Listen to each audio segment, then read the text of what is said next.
Warriors of Aremo present the defeated king's crown, sword, and staff before Ogun. Proof accept this trick if power is broken. Ogun, we hail you for the great victory bestowed upon the land and our warriors.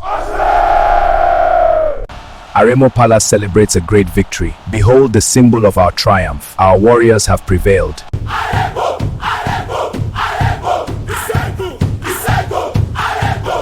Aremo's governance reflected the ancient systems of the Yoruba people. My council agrees, Kabiesi. The king ruled with the council of chiefs known as the Igbimo Aba. Wise elders, your counsel is needed.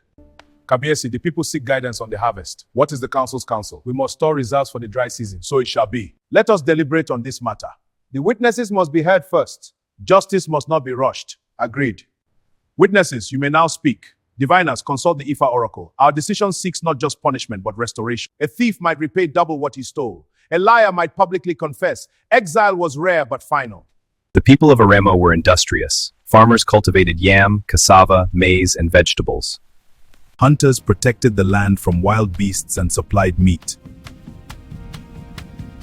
Blacksmiths forged tools, weapons, and ceremonial objects. The hunters protected and supplied the village, essential roles in balance. Weavers created aso-oke, hand-woven cloth. This pattern is for a chief's royalty. It is an honor to weave it.